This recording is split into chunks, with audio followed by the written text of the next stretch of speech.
হঠাৎ তিনি রণমূর্তি নিয়ে চলে আসলেন, এসে আমি পুরো ভ্যাবাচাকা খেয়ে গিয়েছি। দিয়ে বলছেন এইটা কি এর লেখা? আমি তো বুঝতে পারছি না। আমি বলছি হ্যাঁ। তারপর উনি বলছেন এটা তো রবীন্দ্রনাথ ঠাকুরের লেখা। কি করব, আমি ক্ষমা চেয়ে নিলাম। ক্ষমা চেয়ে তার রাগ কতটা প্রশমিত হলো জানি না, লেখককে বোঝাতে আমাকে এবং খুব দরকার জানেন তো, কারণ বাংলা ভাষা নইলে একটা সময় মানে শৈবাল এসে যাচ্ছে, শৈবাল ঘিরে ধরবে। আমরা যদি এই জায়গাটাকে না করি, একটা নিজেদের বয়সীতেই ওই 45 থেকে 75 বয়সী একটা জেনারেশন যদি আমরা শুধু ম্যাগাজিন চর্চা করি, বাংলা চর্চা করি, তা বললে হবে না। নতুন প্রজন্মকে এর সঙ্গে আমাদেরকে টেনে নিতেই হবে। সমস্ত জায়গায় আমি রিফিউজড হচ্ছি। আমি স্কুলে স্কুলে ঘুরেছি, আমাদের মেয়েরা না পারে না, আমার ছেলে না পারে না, এই প্রথমেই না না না। সেই নাটা কিন্তু বাচ্চারা বলে না, বলে তার অভিভাবকেরা, বলে তার শিক্ষকেরা, বলে তাদের স্কুলের হেডমাস্টাররা। আমি কিন্তু দরজায় দরজায় ঘুরেছি একটা সময়। সেই হিউমিলিয়েশন একটা জায়গায়, রিফিউজ, না নেব না। বইয়ের দোকানেও একটা সময় বলতো না নেব না, এতে কিছু নেই। আমাকে অনেকেই বলতো যে এটা তো স্কুল ম্যাগাজিনের মতো, কেন কিনবো? স্কুল ম্যাগাজিনের যে কি গুরুত্ব সেটা মানুষ বোঝেনি বলেই আজকে স্কুল ম্যাগাজিন বন্ধ হয়ে গেছে। আজকে কটা স্কুলে স্কুল ম্যাগাজিন বেরোয়? নমস্কার, আজকে আবার আমি চলে এসেছি কলকাতা বুকশেলফের তরফ থেকে একটা নতুন, কি বলা যায়, পডকাস্ট না, একদমই নয়, এসব ওসব নয়, ইন্টারভিউ সেটাও কিন্তু নয়। আসলটা হলো একটা নির্ভেজাল আড্ডা, বইপত্র নিয়ে, লেখালেখি নিয়ে, গল্প নিয়ে, কবিতা নিয়ে। কার সাথে?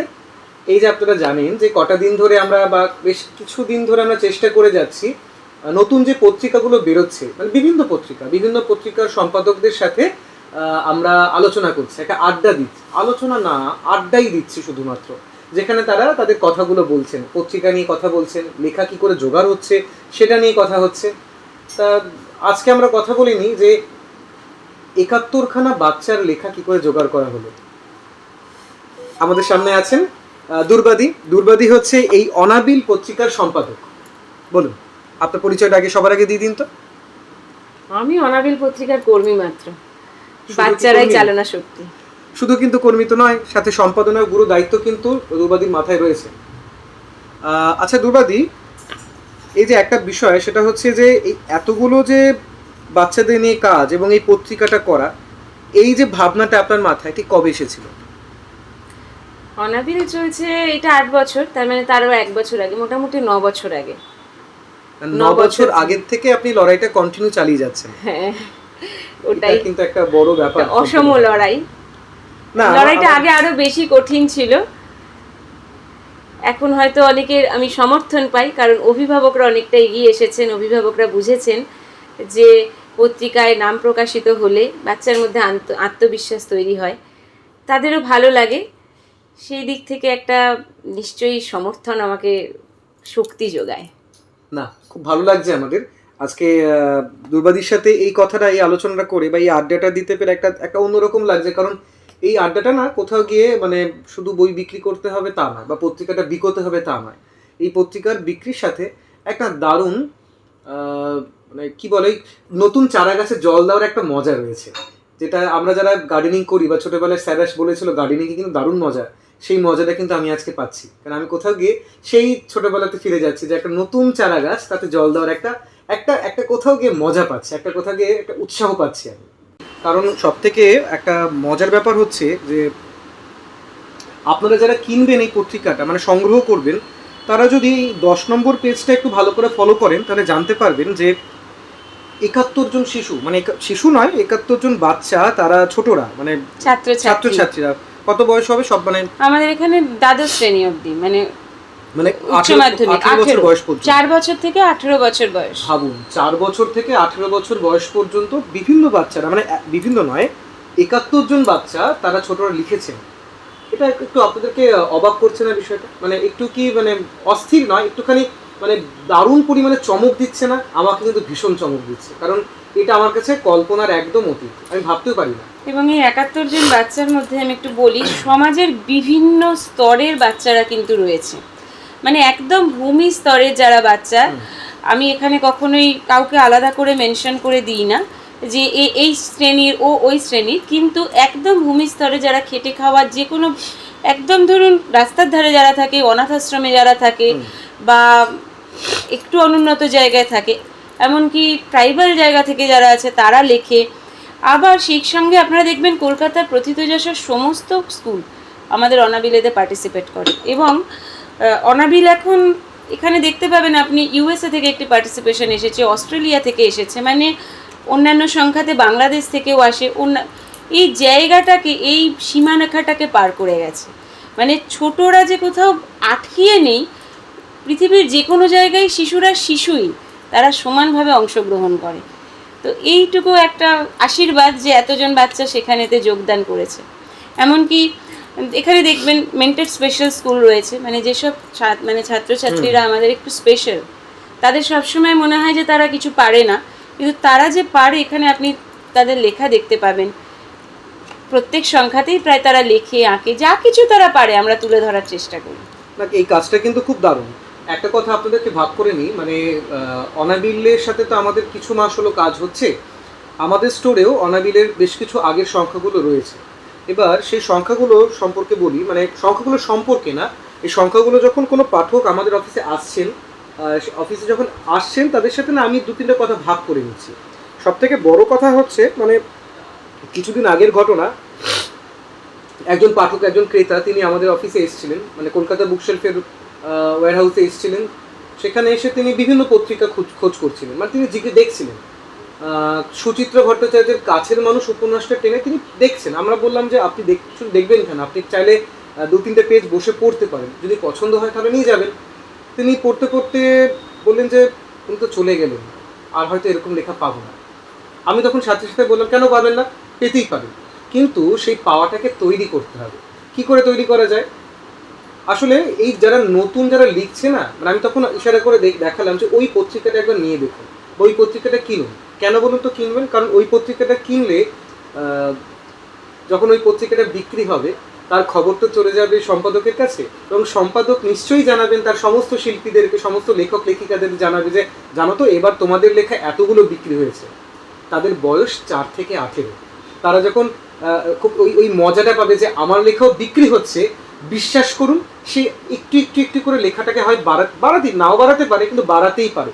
আমি পজিটিভলি ধরে নেব যে সেখানে সেই পত্রিকাগুলোর মধ্যে যে 100 জন লিখছেন, 50 জন লিখছেন, সে 10 বছর পরে আরেকজন সুচিত্রা ভট্টাচার্য বা অন্য কেউ হবে না, তার কোনো নিশ্চয়তা নেই, হতেই পারে। অনাবিলের মূল উদ্দেশ্যটাই আপনি ধরে ফেলেছেন। একদমই তাই। আমরা তৈরি লেখকের পত্রিকা অনাবিল নয়, লেখক তৈরির পত্রিকা অনাবিল। ইয়েস, ওই যে জন্য ঘটনাটা বললাম যে এটা কিন্তু সত্যি ঘটনা। আমি সেদিনকে ওই ভদ্রলোক, সেই ভদ্রমহিলা বা ভদ্রলোক যিনি ছিলেন তাকে এই কথাটাই বললাম যে আপনি বিশ্বাস করুন 10 বছর পর হয়ে আপনি যখন বয়স একটু বাড়বে তখন আপনিও কিন্তু সুচিত্রা ভট্টাচার্য বা সুনীল গাঙ্গুলিকে পেতে পারেন, কিন্তু তার জন্য তৈরি করতে হবে একটা সুনীল গাঙ্গুলিকে, বা সুযোগ দিতে হবে। এবং তখন বলা যাবে যে এই সুনীল গাঙ্গুলি যখন ক্লাস 7-এ পড়তো আমি তখনকার লেখা পড়েছি। একদম। তার নাম হয়তো সুনীল গাঙ্গুলি হবে না, তার নাম হতে পারে, কি হতে পারে, তার নাম হতে পারে সৌমাদিত্য ঘোষ, 9ম শ্রেণী, জ্যোতির্ময় পাবলিক স্কুল, দক্ষিণ 24 পরগনা। এই সৌমাদিত্য ঘোষও কিন্তু হতে পারে, বা অন্য কোনো শিল্পী হতে পারে যিনি ছবি আঁকছেন, বা এই যে প্রচ্ছদটা যে এঁকেছে সেও হতে পারে, সে একজন নতুন কোনো শিল্পী হয়ে এসছে। বা ধরুন তখন তার ছবি কেনার জন্য হয়তো দেশ বিদেশের সমস্ত বড় বড় মানুষরা হয়তো হাঁকাচ্ছেন, দাম হাঁকাচ্ছেন, আমি এত টাকা দেবো, আমাকে এই ছবিটা দিতে হবে। ভাবুন তো এটা আমাদের কাছে গর্বের নয়? অর্থাৎ আমরা যারা প্রত্যেকে যারা বইয়ের সাথে যুক্ত, মানে যারা বই ঘরে সাজিয়ে রাখি, যারা বই কিনি, যারা বই তৈরি করি, আমাদের প্রত্যেককে না পাঠক হতে হয়। মানে পাঠকের তো আসল কাজটা হচ্ছে পাঠক। যেমন আমরা বলি যে বিভিন্ন এ মুসলিম, এ হিন্দু, এ খ্রিস্টান, আসলে তো আমরা মানুষ। একই রকমভাবে যারা আমরা বই নিয়ে কাজ করি প্রত্যেকে কিন্তু আমরা পাঠক। তারপরে কি কেউ বিক্রেতা হয়, তারপরে কেউ প্রকাশক হয়, কেউ সম্পাদক হয়, কেউ ডিস্ট্রিবিউটর হয়। সেগুলো আলাদা আলাদা একটা নিজস্ব ব্যক্তিগত ইচ্ছে, স্বভাব বা জায়গা। আসলটা তো হচ্ছে পাঠক, যেমন আমরা মানুষ। তাই পাঠকের আসল কাজ হচ্ছে লেখক বা লেখিকা তৈরি করা, লেখকের কাজ নিজে থেকে তৈরি হওয়া নয়।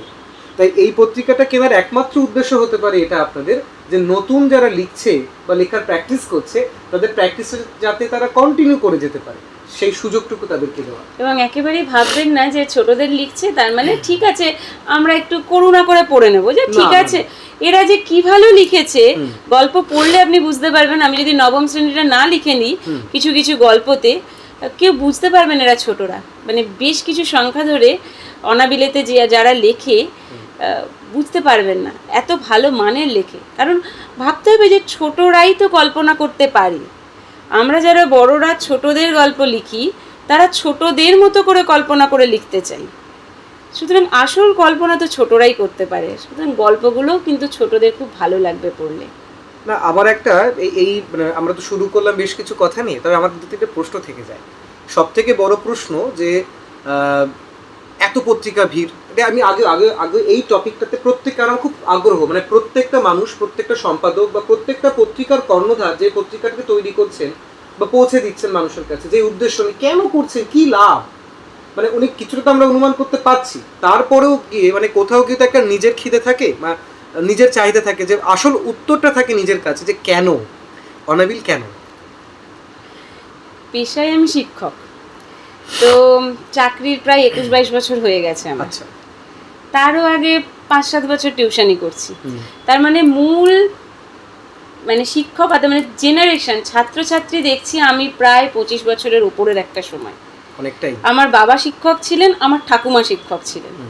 তো এই পুরো বিবর্তনটা আমি দেখেছি যে 25 বছর আগের ছেলে মেয়েদের এখনকার কোথায় কি হচ্ছে, এবং সেটা করতে গিয়ে আমার মনে হয়েছে একটা কোথাও যে আমাদের ছাত্রছাত্রীরা, বাংলার ছাত্রছাত্রীরা, বিশেষ করে আমাদের যারা বাংলা মিডিয়ামের ছাত্রছাত্রীরা, গ্রামের ছাত্রছাত্রীরা কোথাও হীনমন্যতায় ভুগছে। তাদের কিন্তু প্রতিভার অভাব নেই, ক্ষমতার অভাব নেই, কিন্তু কোথাও না কোথাও আমাদের বাংলা ভাষাকে এমন একটা হীনমন্যতার মধ্যে ঢুকিয়ে দেওয়া হয়েছে যে সেই একটা চলের মধ্যে হয়ে গেছে কি হীনমন্যতা। এই হীনমন্যতা যখন আমি ভাবছি তখন আমি ভাবছি কি কি কারণে হতে পারে। তার একটা প্রধান কারণ হচ্ছে প্ল্যাটফর্ম নেই, প্রকাশের কোনো প্ল্যাটফর্ম নেই। একটা গ্রামের মেয়ে, আমাদের এখানে দেখবেন আপনি পশ্চিম মেদিনীপুরের একদম প্রত্যন্ত জেলার ছেলেমেয়েরা লিখছে, সুন্দরবন অঞ্চলের লিখছে, মানে তাদের কাছে পৌঁছচ্ছে না। প্রথমে তারা জানেই না পত্রিকা কি, পত্রিকার প্রকাশ কিন্তু পরের ধাপে আসে। আগে জানতে হয়, আমি যখন গ্রামেতে যাই, এটা কি জানো বই, পত্রিকা কি জানো, ম্যাগাজিন কি জানো, জানে না। তাহলে আমরা কিন্তু যারা বড়রা তারা অলরেডি ধরে নিই এটা তো সবাই জানে, কিন্তু আমাদের সেই জানাটা আমরা ছোটদের মধ্যে খুব একটা সঞ্চারিত করতে পারছি না। তো খুবই প্রয়োজনে আত্মবিশ্বাসের জন্য একটা প্ল্যাটফর্মের প্রয়োজন ছিল। তো আমার প্রথম জায়গা শুরু হয়েছিল সেখান থেকেই। প্রথমে আমি ভেবেছিলাম যারা পিছিয়ে পড়া তাদের লেখা আমি লিখবো, যারা সুযোগ পায় না। সুতরাং অনাবিল শুরু হয়েছিল একদম পথ শিশু, রেড লাইট এরিয়া চিলড্রেন, অনাথ আশ্রম, তাদের বাচ্চা, তাদেরকে দিয়ে কিন্তু শুরু হয়েছিল। কারণ আমি যখন 8-9 বছর আগে শুরু করেছিলাম আমার ধারণা ছিল যে বাকি যারা স্কুল, সমস্ত জায়গায় তো স্কোপ আছে, তাদের তো প্ল্যাটফর্ম আছে, তারা বঞ্চিত নয়। সুতরাং একমাত্র অর্থনৈতিকভাবে পিছিয়ে পড়ারাই মনে হয় পিছিয়ে পড়া, কিন্তু শৈশব কিন্তু শুধু অর্থনৈতিকভাবে পিছিয়ে পড়াদের জন্য বঞ্চিত নয়। গ্রামে একটি ধনী পরিবারের ছেলেও কিন্তু বঞ্চিত, তার কাছে সুযোগ যাচ্ছে না। তো বঞ্চিত কথাটা আমার কাছে এখন ভীষণ বড়। তবে আপনি যেটা বললেন শুধু কি গ্রাম, কারণ আমাকে যদি বলেন, আমার তো কোথাও কি মনে হয় স্বাবলম্বী একটি পরিবার, মানে যেখানে যথেষ্ট স্বাবলম্বী তাদের আছে, সুবিধে আছে, সুযোগ রয়েছে, তারপরেও সেই বাড়িতে থাকা একটি 10 বছরের বাচ্চা শিশু বা ছেলে বা মেয়ে, সে একটা বই পড়লো না এবং তার মাথাতে কোনো কল্পনা এলো না। ওই জন্যই আমি বলছি যে আমরা প্রথমে যখন শুরু করেছিলাম তখন কিন্তু ওই জায়গায় আমার ছিল বঞ্চিত। আমাদের ট্যাগলাইন ছিল বঞ্চিত মুখের সঞ্চিত ভাষা। তো আমার সেখানে ছিল যে আমিও সেখানেই কাজ করতাম, আমি বিভিন্ন জায়গায় ওয়ার্কশপ করতাম, আমি লেখা তুলে আনতাম, কারণ সবাই বলে লেখা পারবো না। কাজ করতে করতে আমি দেখছি না, তারা নয়, সমস্ত স্তরের শিশুদেরই কিন্তু এই জায়গাটার অভাব। তাই এখন অনাবিলার কোনো ভেদাভেদ নেই, যে কোনো অর্থনৈতিক ভেদাভেদ, মানে আগে কী হতো যে আমাদের দেখবেন বেশিরভাগ ক্ষেত্রে হয়তো অর্থনৈতিকভাবে পিছিয়ে পড়ার আবার যে সুবিধা পাচ্ছে সেটা অর্থনৈতিকভাবে যাদের অবলম্বন আছে তারাও বঞ্চিত।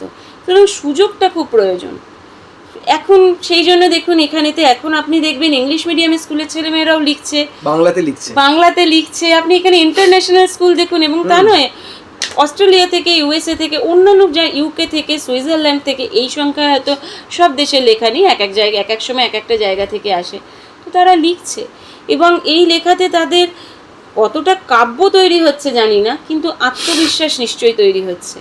এবং কোথাও ওই যে নিজের নামটা ছাপা, সেটা হীনমন্যতা কাটিয়ে দিচ্ছে। বা আমি যে পারি অনেক কিছু, আমি পারি, আমি প্রকাশ্যে যেতে পারি, সারা- সামনে যেতে পারি, ওই যে এই ক্ষমতাটা জড়তাটা পাচ্ছি। কাটিয়ে দিচ্ছে।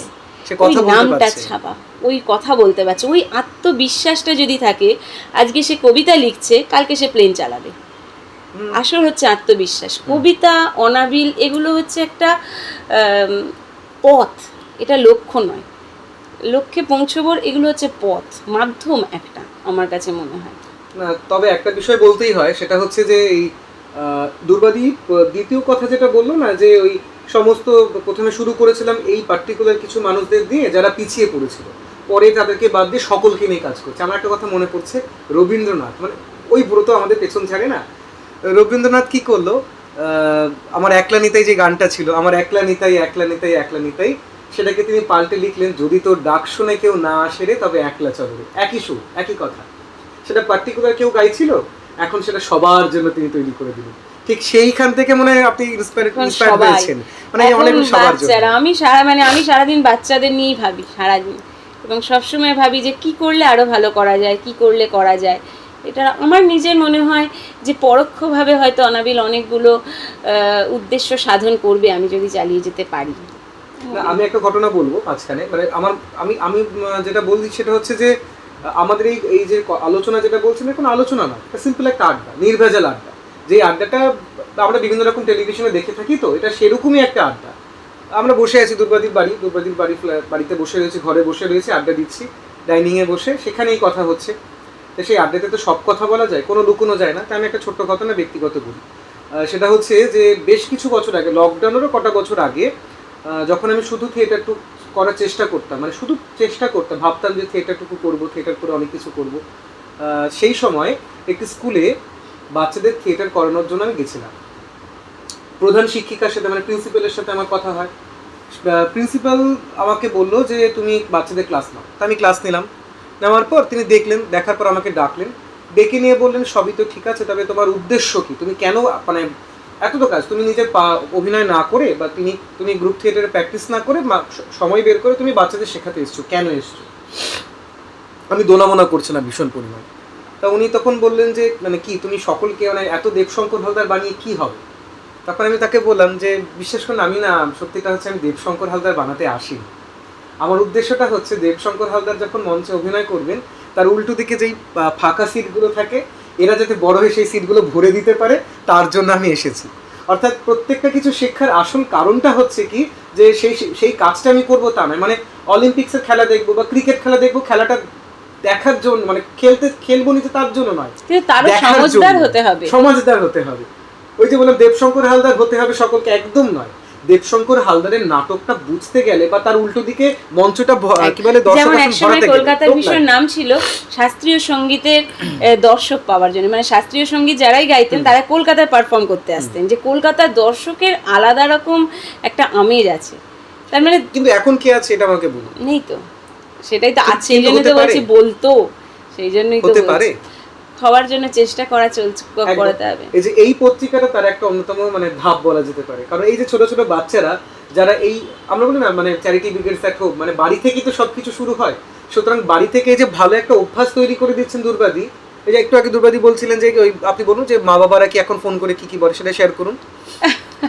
না, আগে যেটা শুরু করেছিলাম আমরা, প্রথমে যখন আমি শুরু করি, তখন বুঝতেই পারছেন এটা প্রায় কনসেপ্ট লঞ্চের মতো, যে ছোটরা লিখছে, সেই পত্রিকা বাজারে খুব একটা বিক্রি হবে না, এরকমই সাধারণত হয়তো কিছু পিছনের পাতায় থাকে ছোটদের পাতা বলে। তো সুতরাং প্রথম 5 বছর কিন্তু আমার বেশ মানে শুধু অনাবিল নামটা, উদ্দেশ্যটাকে প্রতিষ্ঠা করতে আমার চলে গেছে। কারণ প্রত্যেকের কাছে আমাকে সেই হিউমিলিয়েশন, সেই অবমাননাটাকে হজম করতে হয়েছে। সমস্ত জায়গায় আমি রিফিউজড হচ্ছি। আমি স্কুলে ঘুরেছি, আমাদের মেয়েরা না পারে না, আমার ছেলে না পারে না, এই প্রথমেই না না না, সেই নাটা কিন্তু বাচ্চারা বলে না, বলে তার অভিভাবকেরা, বলে তার শিক্ষকেরা, বলে তাদের স্কুলের হেডমাস্টাররা। আমি কিন্তু দরজায় দরজায় ঘুরেছি একটা সময়। এবং তারপরে যখন হলো পত্রিকাটা, এবং আমি সবসময় ভেবেছিলাম যে পত্রিকাকে করে আমি কখনোই শুধু আমার একটা ব্যাগে পুরে রাখবো না, যে আমার নিজের একটা গোষ্ঠী 5 জন, এই তুই একটা নিবি, তুই একটা নিবি, এটা করলে আমি তো লেখক তৈরি করতে পারবো না। আমি লেখাটা ছাপাটাই শুধু আমার কাজ না, আমাকে তাদেরকে বাইরে আনা, মানে অনাবিলকে বাইরে আনাও আমার কাজ। কিন্তু সেই বাইরে আনার সময় কি হলো, যে সেই হিউমিলিয়েশন একটা জায়গায়, রিফিউজ, না নেবো না। বইয়ের দোকানেও একটা সময় বলতো না নেবো না, এতে কিছু নেই। আমাকে অনেকেই বলতো যে এটা তো স্কুল ম্যাগাজিনের মতো, কেন কিনবো? স্কুল ম্যাগাজিনের যে কি গুরুত্ব সেটা মানুষ বোঝেনি বলেই আজকে স্কুল ম্যাগাজিন বন্ধ হয়ে গেছে। আজকে কটা স্কুলে স্কুল ম্যাগাজিন বেরোই না প্রায়। বছর বছর স্কুল ম্যাগাজিন যদি বেরোতো তাহলেও ওই একই জিনিস হতো, হয় না। তো সেই জায়গাটা থেকে আজকে কিন্তু মানুষ, অভিভাবকেরাই ফোন করে, অভিভাবকের তরফ থেকেই মেল আসে, অভিভাবকরাই আমার তো সবাই পরিচিত নয়, এনারা কেউ কোথা থেকে তারা সংযোগ পেয়েছেন আমি জানি না, ঈশ্বরের আশীর্বাদ যে তারা সবাই যোগাযোগ করেছেন, তারা কিন্তু আগ্রহ নিয়ে বলেন আমার ছেলেটির লেখাটা কি প্রকাশিত হয়েছে, ও কি সুযোগ পেয়েছে, এবং ফেসবুকে তারা লেখেন যে আমার ছেলেটির লেখা প্রকাশিত হয়েছে। তার মানে ওই যে একটা ট্যাবু ছিল যে কবিতা লিখলে সময় নষ্ট হয়, তুমি এই সময় বসে হোমওয়ার্ক করো, সেখান থেকেও হয়তো অভিভাবকরা বেরিয়ে আসছেন। কারণ অভিভাবকরা সহযোগিতা না করলে 71 জন ছেলে মেয়ে মেল পাঠাতে পারতো না আমাকে। তো এই যে একটা একটা করে ট্যাবু হয়তো কোনো দিন ভেঙে দেবে অনাবিল, সেই জন্য চালিয়ে যেতে হবে যদি সবাই আপনারা সঙ্গে থাকেন। না না, নিশ্চয়ই হবে। তবে এটাও ঠিক যে একটা কথা বলে না যে মুখে কিছু বলার চেয়ে তুমি দুটো কথা লিখে দাও, চিঠি লিখে দাও, বা তোমার বক্তব্যটা কাগজে লিখে দাও।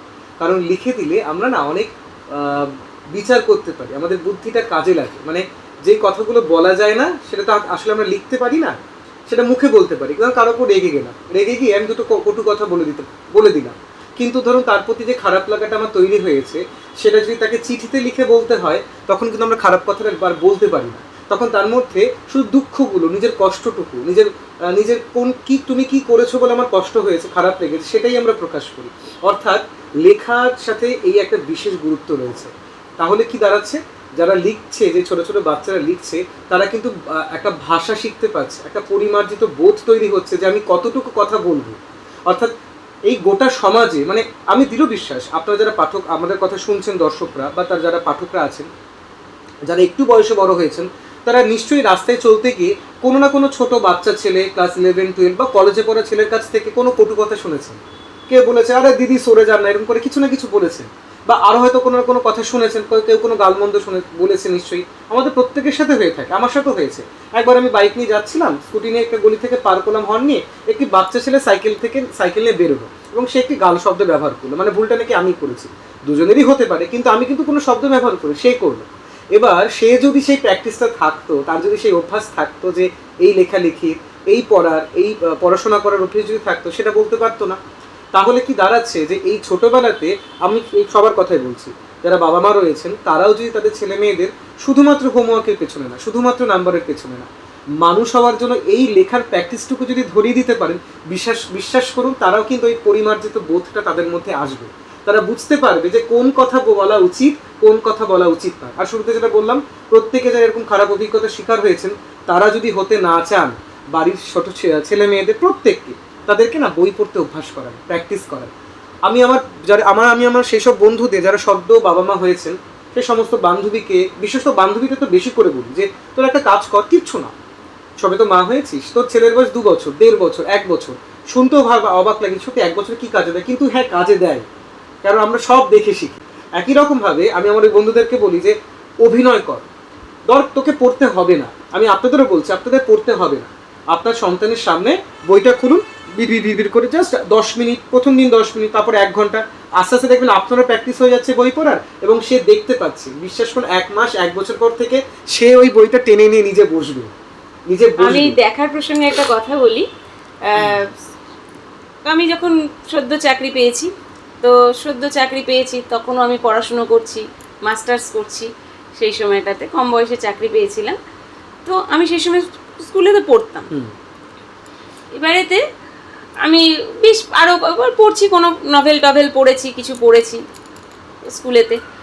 এইবারেতে অনেক বছর পরে, ধরুন 5-7 বছর পরে, একটি মেয়ে আমাকে হঠাৎ বলছে যে ম্যাম, হার্ট অফ ডার্কনেস, আমি বলছি তুমি হার্ট অফ ডার্কনেস কি করে বুঝলে?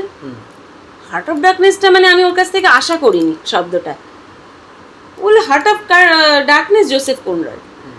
তখন বললো ম্যাম আপনি যে 5 বছর আগে বইটা পড়তেন না, আমরা বইয়ের মলাটটা দেখেছি। আচ্ছা, মানে আমি বই পড়ছি তো এইখান থেকে ধরুন ওরা দেখে নিচ্ছে রাস্কিন বন্ড। হ্যাঁ, তো নামটা চিনে যাচ্ছে যে রাস্কিন বন্ড বলে একটা লেখা আছে, লেখক আছে। তো এইটা হচ্ছে সামনে বই পড়ার উদ্দেশ্য। একদম তাই, একদম তাই। মানে এই না সকল বাবা মাদের বলবো যে প্লিজ করুন, করলে আর দেখবেন এটা আপনি আমি বুঝতে বলবো, পারবেন। কাকার কথা ধরেই বলবো, ধরুন প্রথম যে এখানে দেখবেন অনেক হয়তো অপরিণত লেখা আছে, এইটুকু লেখা আছে, আবার অনেক খুব ভালো লেখা রয়েছে। তো প্রথম যে ছেলেটি লিখছে তার লেখার ধরনের থেকে যখন ধরুন কেউ একটা 4-5 বছর ধরে অনাবিলে লিখছে, তার দৃষ্টিভঙ্গি আমল বদলে গেছে। হ্যাঁ, হবে তো। আমি তো তাকে দেখছি, আমি ধরুন 6-এ তার লেখা পেয়েছি, আমি যখন ক্লাস 9-এ পাচ্ছি আমি কিন্তু তাকে বুঝতে পারছি তার সমাজকে দেখার দৃষ্টি বদলে গেছে। এটা হচ্ছে পরোক্ষ প্রভাব। মানে মানুষ গড়ার জন্য না এই বয়সটাকে হাতিয়ার করে নিতে হবে আমাদেরকে, এটা আমাদের দায়িত্ব। আপনারা অনেকে হয়তো প্রশ্ন করবেন বা মনে মনে ভাববেন এ কি অবস্থা, আপনি কলকাতা বুকশেলফের মানুষ, আপনি চাইছেন আপনার ব্যবসাটাকে চালিয়ে যাওয়ার, শুধু কি সেটা বিশ্বাস করুন? এই পত্রিকা বিক্রি করে দুর্বাদিনী বা কতটুকু কি হবে, আমাদের কতটুকু কি হবে? হয় না, খরচ ওঠে না আমাদের, পত্রিকা বিক্রি করে কি ওঠে? কিন্তু হয় না, কখনোই হয় না। কিন্তু ওই যে বললাম যে আমার উদ্দেশ্য আমার স্বার্থ একটা আছে। কলকাতা বুকশেলফ তো মেলায় দেওয়া স্টল নয়, মানে আমি খাবারের দোকানের কথা বলছি, বই মেলার কথা বলছি না, যে যেখানে ওই একটি লোককে খাবার দিলাম, খাবারটা কোনো মান যাই হোক না কেন পরের দিন সে আমাকে কিছু বলতে আসবে না। একই রকম ভাবে আমাদের এই দোকানটা বা আমাদের এই কলকাতা বুকশেলফের কোম্পানিটা, এটা না আমি যদি নাও থাকি, হয়তো আমি অন্য কাউকে দায়িত্ব দিয়ে চলে যাবো এই পৃথিবী ছেড়ে। হয়তো 100 বছর পরে, হয়তো সবটাই হয়তো 100 বছর পরে সেই মানুষটি বা তার সে আরেকজনকে দায়িত্ব দিয়ে চলে যাবে, সেও আরেকজন লেখকের থেকে বই নিয়ে সেই বইটি সমস্ত বাঙালিদের কাছে হরকরাগিরি করে বেড়াচ্ছে। তখনও যাতে কোনো ওই আরেকজন সুনীল গাঙ্গুলি আসেন, তিনি লেখেন, তার লেখাটাও যাতে আমাদের সেই পরবর্তী আর 2টো জেনারেশন পর তারাও যাতে বিক্রি করতে পারে, এই যে কন্টিনিউ প্রসেসটা যাতে থাকে, তার জন্যই হয়তো আমি আজকে এটা করছি। এই যে এই পত্রিকার জন্য আমি খাটছি বা পরিশ্রম করছি বা ভাবছি বা পরিকল্পনা করছি, ওই একটাই কারণে। কারণ শুধু যে আমি অস্বীকার করবো না যে অনাবিলি হয়তো কলকাতা বুকশেলফকে আর 5 বছর পরে অনেকগুলো বই দিয়ে দেবে, একদমই লেখকের অনেক লেখক আমরা পেয়ে গেলাম, যে লেখকের বই হয়তো আমাকে, এবং খুব দরকার জানেন তো, কারণ বাংলা ভাষা নইলে একটা সময় মানে শৈবাল এসে যাচ্ছে, শৈবাল ঘিরে ধরবে। আমরা যদি এই জায়গাটাকে না করি, একটা নিজেদের বয়সীতেই ওই 45 থেকে 75 বয়সী একটা জেনারেশন যদি আমরা শুধু ম্যাগাজিন চর্চা করি, বাংলা চর্চা করি, তা বললে হবে না। নতুন প্রজন্মকে এর সঙ্গে আমাদেরকে টেনে নিতেই হবে। আচ্ছা, ছোটদের কথা বলতে গিয়ে বলি, এখানে কিন্তু ছোটদের লেখার সঙ্গে আমরা বেশ কিছু গঠনমূলক দিক থাকে, আমাদের বিভাগ থাকে। কারণ ছোটদের পত্রিকা শুধু গল্পের বই হতে পারে না, পত্রিকার ভেতরে গঠনমূলক দিক দরকার। কারণ যে পাতা উল্টাতে উল্টাতে যেটা পড়লো সেটাই যেন তাকে কোনো না কোনো বিকাশের পথে নিয়ে যায়। তো এখানে আপনারা দেখতে পাবেন, আমরা এখানে আমাদের একটা সরাসরি সাক্ষাৎকার বলে একটা বিভাগ থাকে, আমরা সাক্ষাৎকার রাখি। সাক্ষাৎকার সাধারণত আমরা সবসময় দেখি বিনোদন জগতেরই হয়, কিন্তু যে কোনো স্তরে যে খুব প্রতিষ্ঠিত মানুষ, তার মধ্যে অনেক কিছু শেখার আছে এবং সেটা পৌঁছে দেওয়ার দরকার। আমরা এবারে পেয়েছি পদ্মশ্রী প্রাপ্ত সংঘমিত্রা বন্দ্যোপাধ্যায়। সংঘমিত্রা বন্দ্যোপাধ্যায় ইন্ডিয়ান স্ট্যাটিস্টিক্যাল ইনস্টিটিউটের ডাইরেক্টর, মাস্টার ইনস্টিটিউট উনি চালান, এবং একজন বাঙালি মহিলা। তিনি পুরো ভারতের 5টি ISI এর দায়িত্বে রয়েছেন, কলকাতা ISI এর ডাইরেক্টর। উনি পদ্মশ্রী পেয়েছেন এবং এশিয়ার 50 জন বিজ্ঞানীর নাম করলে উনি একজন নাম এর মধ্যেও পেয়েছেন। কিন্তু আমরা কজন জানি? অনেকেই জানি না আমরা। তাহলে ওনার যে বক্তব্য, এত ভালো বক্তব্য, আপনারা ছোটদের পড়াবেন। ISI-তে যখন আমরা জানতে পারি তখন হয়তো অনেকেরই বয়স হয়ে যায়, 20 বছর বয়সে গিয়ে জানতে পারলো। তো সেটাও একটু ছোটরা জানতে পারবে, লক্ষ্য রাখতে পারবে যে স্ট্যাটিস্টিক্স নিয়ে পড়ার, আর জীবন গঠনেও কাজে দেবে আমার মনে হয়। তো এরকম কিছু কিছু বিভাগ আছে, দেশপ্রেম বিভাগ। আমাদের এখানে স্বয়ং পিসি সরকার জুনিয়র ম্যাজিক শেখান, প্রতি সংখ্যাতে 2-3টে করে উনি ম্যাজিক শেখান। অনাবিলের সঙ্গে উনি জড়িত। এটা কিন্তু খুব ভালো, মানে বাচ্চারা আকর্ষিত হবে অনেকটা। হ্যাঁ, পুরোপুরি ছবি দিয়ে ম্যাজিক শেখানো হয়। ধারাবাহিকও কিছু লেখা থাকে। কীর্তির্যস্য সজীবতী, মানে একটু যারা কীর্তি রেখে গেছেন তাদেরকে আমরা তুলে ধরি, কারণ তুলে না ধরলে তারা হবে কি করে, আদর্শ তো সামনে আনতে হবে না, সেই জন্য। আর বিজ্ঞান ভিত্তিক লেখাও থাকে, বিজ্ঞানের যে পরীক্ষা নিরীক্ষা সেটাও ছেলেমেয়েরা করে পাঠায়। এখানেও নিজেরা 10ম শ্রেণীর একটি ছাত্রী হাতে কলমে সে কিন্তু বৈজ্ঞানিক পরীক্ষা নিরীক্ষা করে পাঠিয়েছে। এরকম বিভিন্ন বিভাগে সাজানো থাকে এবং প্রতিটা বিভাগই শিশু মনস্তত্ত্ব, চাইল্ড সাইকোলজি ভেবে তৈরি করা হয়। তাহলে ব্যাপারটা কিন্তু বুঝতে পারছেন, মানে আবারও বলছি, আপনাদের শুধু নিজেদের জন্য নয়, বাড়ির ছোট যারা আছেন, ছোট ছোট যারা খুদেরা আছেন, যারা আগামীতে হয়তো একটা দারুণ দায়িত্ব পালন করবে আমাদের এই সমাজ গঠনের জন্য, তাদেরকে তৈরি করতে গেলে কিন্তু একটা প্র্যাকটিস দিতে হবে, না একটা প্র্যাকটিসের মধ্যে তাদেরকে হ্যাবিচুয়েট করতে হবে। সেটা করা কী করে সম্ভব? খুব ইজি, একটা করে পত্রিকা দিন, প্রত্যেকটা সংখ্যা তাদের হাতে তুলে দিন এবং বলুন এটা পড়ে দেখো, তোমার যদি ভালো লেগে যায়, তোমার যদি কোনো কল্পনা থাকে, তোমার যদি কোনো পরিকল্পনা থাকে, কোনো যদি ভাবনা আসে, কবিতাও হতে পারে, 4 লাইনও হতে পারে, পাঠিয়ে দাও। অনাবিল পত্রিকাতে ইমেল করে পাঠিয়ে দাও, বা ফোন করে ম্যাডামকে বলো, ম্যাডাম আমি একটা লিখেছি বা আমি তো পাঠাচ্ছি, পাঠিয়ে দাও। যদি তোমারটা মনোনীত হয়, তুমি সেটা তোমারটা পরবর্তী সংখ্যায় ছাপানো হবে। সুতরাং প্লিজ আমি রিকোয়েস্ট করব সমস্ত মানুষের কাছে, সমস্ত বাঙালি পাঠকের কাছে, অবশ্যই সমস্ত শব্দটাই বলবো, আমি খুব আশাবাদী, ভীষণ পরিমাণে আশাবাদী যে অনেকেই হয়তো আমাদের এই ভিডিওটি দেখে তাদের বাড়িতে যারা নতুন প্রজন্মরা এসেছেন তাদের কাছে এই পত্রিকাটা তুলে দেবেন, কারণ এটা খুব দরকার। আবারও বলছি, শুধু বিক্রির জন্য নয় কোথাও, কারণ বিক্রির জন্য হয়তো এখানে শুধুমাত্র কিছু ভূতের গল্প থাকতো, সেটা তো নেই, সেটাকে বাদ দিয়ে আরো অনেক কিছু আছে যেটা তাদের জন্য দরকার, তাদেরকে তৈরি করার জন্য দরকার। আর যাই পাঠাবেন একদম স্বকীয় লেখা পাঠান বাচ্চাদের, মানে অভিভাবকরা প্রভাবিত করবেন না, ওরা নিজেরাই পারে। আপনি এটা না তোর ঠিক ভালো হচ্ছে না, আর একটু ভালো কর বলে অন্যর সাথে তুলনা করে ও যেটুকু পারছে প্রথমে সেটুকুই পাঠান, তার মধ্যে বড়দের ছোঁয়া রাখবেন না, সেটা অপরিণত হোক। এ তো অপরিণত হতেই পারে, তার প্রথম লেখা। এখানে কারোর সাথে কারোর কম্পিটিশন নেই, নিজের সঙ্গে নিজের প্রতিযোগিতা। যে আমি 13 নম্বর অনাবিলেতে যেটা লিখলাম 14 নম্বর অনাবিলে আমি তার থেকে ভালো লিখব, তাহলে আমার সঙ্গে আমার প্রতিযোগিতা। এটা পাশের পাতার লেখকের সঙ্গে প্রতিযোগিতা নেই। তাই অভিভাবকদের আমি করজোরে অনুরোধ করব, আপনারা বাচ্চাদের লেখাকে প্রভাবিত করবেন না, ভীষণ প্রয়োজন। কারণ অভিভাবকরা কিন্তু অনেক সময় আসেন যে তারা এটা বলে দিচ্ছেন, করে দিচ্ছেন, করবেন না। এই কপি পেস্টের যুগে কিছু বাচ্চাকে স্বকীয় হতে দিন, খুব প্রয়োজন, নইলে আর উদ্ভাবন কিছু হবে না এরপরে। সেটা তো ঠিক না। আমার একটা মজার প্রশ্ন মাথায় আসছে, যেটা আমার খুব জানার আগ্রহ আছে। সেটা হলো যে আমি না, আমার সাথে একটা হয়েছিল, আমার স্কুলে একবার এই কি বলে ম্যাগাজিন বেরিয়েছিল, অ্যানুয়াল ম্যাগাজিন বেরিয়েছিল, সেখানে না একটা কবিতা ছিল, মুখ ঢেকে যায় বিজ্ঞাপনে। একটি বাচ্চা, শঙ্খ ঘোষের একটি বাচ্চার নাম, তার ক্লাস লেখা, নিচে ওই কবিতাটা রয়েছে। আমি তখন কোন ক্লাসে পড়ি, 10 বা 11-এ পড়ি। একটি 6 বা 5-এর বাচ্চা সে সেটাকে টুকে দিয়ে দিয়েছে, দিয়ে নিজের নামটা দিয়ে, হ্যাঁ নিজের নাম দিয়েছে। এরকম কি ঘটনা হয়েছে? এইটা আমার একবারই হয়েছিল এবং আমি সেই জন্য ভীষণ ভয়ে থাকি। মানে দেখুন, সমস্ত কবির সব কবিতা তো আমি পড়তে পারি না, হ্যাঁ, এবার আমি খুব ভয়ে থাকি। আমি সেই জন্য কি করি, কবিতা এলে, গল্প এলে সেটা হয় না, কারণ গল্প মোটামুটি পুরো টোকা হয় না কখনো, কিন্তু কবিতার ক্ষেত্রে এটা থেকে যায়। আমি সেই জন্য কি করি, আমার যারা কবি বন্ধু আছেন আমি বেশ তাদেরকে, কারণ আমার পড়া যতটুকু তাদের পড়া আরও বেশি, কিন্তু তৎসত্ত্বেও থেকে যেতে পারে যে তাঁরাও পড়েননি। একটিবারই হয়েছিল এবং মানে আমার তার জন্য মানে খুবই তিরস্কার সম্পাদক হিসেবে আমাকে পেতে হয়েছিল। একদম লিটল ম্যাগাজিন স্টলে বসেছিলাম, আমি খেয়াল করিনি, ছোট একটা 10-15 লাইনের কবিতা ছিল, কি কবিতা মনে নেই আমার, সেখানে রবীন্দ্রনাথ ঠাকুরের কবিতা। কোন বয়সের বাচ্চাটির বয়স কত ছিল? বাচ্চাটি আমার আর মনে নেই, এটা প্রায় 5-7 বছর আগের কথা।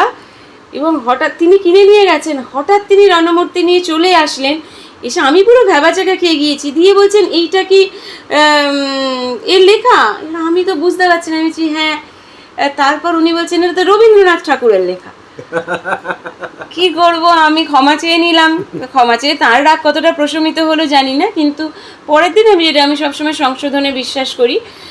পরের দিন আমি পুরোটাই যেটা করেছিলাম, পুরো স্টিকার যা পাঠিয়ে পুরো আমার যত 500 বই ছিল পুরোটাই কিন্তু আমি ওখানে রবীন্দ্রনাথ ঠাকুর লিখে দিয়েছিলাম, মানে পুরো স্টিকারিং করে, যাতে পরের লটটার যে 5-6টি বই তখনও বেরিয়ে গিয়েছে তার কাছে সেই ত্রুটিযুক্ত বই হয়তো রয়ে গেছে।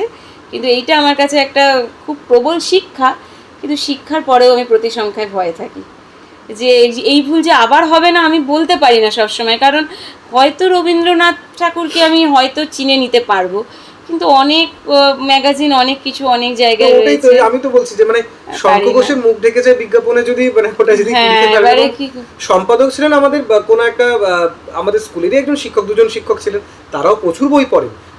যা Miss হয় হয়ে কোনো কারণে গেছে। মিস হয়ে গেছে, কোনো কারণ তাড়াহুড়োতে মিস আমি হয়ে খুব গেছে, বেখেয়াল সচেতন হয়ে গেছে। থাকি, আমি অনেকের সঙ্গে সেই জন্য আলোচনা করে নিই। এমনিও কবিতার সংখ্যা একটু কম, মানে গল্প লেখে বাচ্চারা বেশি, ওদের যেহেতু কল্পনা প্রবণতা বেশি এবং ছন্দবদ্ধতা নিয়ে অনেক কিছু আস্তে আস্তে একটু তো বাচ্চাদেরও লিমিটেশন থাকে, তাই দেখবেন কবিতার থেকে গল্প বেশি বা ছাপা হয়। কিন্তু প্রতিটি কবিতায় আমি প্রায় দেখিয়ে নিই সবাইকে। তারপরেও যদি কোথাও কোনো ভুল থেকে যায় আপনারা আমাকে জানাবেন, আমি সংশোধন করে নেব। আচ্ছা। তাছাড়া আমার কাছে আর কিছু করার নেই, হতেই পারে, কারণ অসংখ্য কবিতা। বেশ, না তবে আমার এখন মানে যা হয় সব অনেক কিছু নিয়ে তো অনেক প্রশ্ন থাকে, এই পত্রিকা নিয়ে না বেশি প্রশ্ন আসছে না। মানে কি বা আসতে পারে বলুন তো, ওইটা একটা প্রশ্ন যে এই পত্রিকাটা করছেন কেন, কি লাভ করে, এই তো সকলকেই করে বেড়াচ্ছি। করছি ছোটদের জন্য। কিন্তু আর কিছু জিজ্ঞাসা নেই আমার কাছে, না আর সত্যি কিছু আমার জিজ্ঞাসা নেই, কারণ এই পত্রিকাটাই যেন আমার সমস্ত প্রশ্ন যা যা ছিল বা এই লেখাটা, এইখানে লেখাটা আপনি দেখুন, এই লেখাটা প্রফেসর অলোক কুমার লিখেছেন।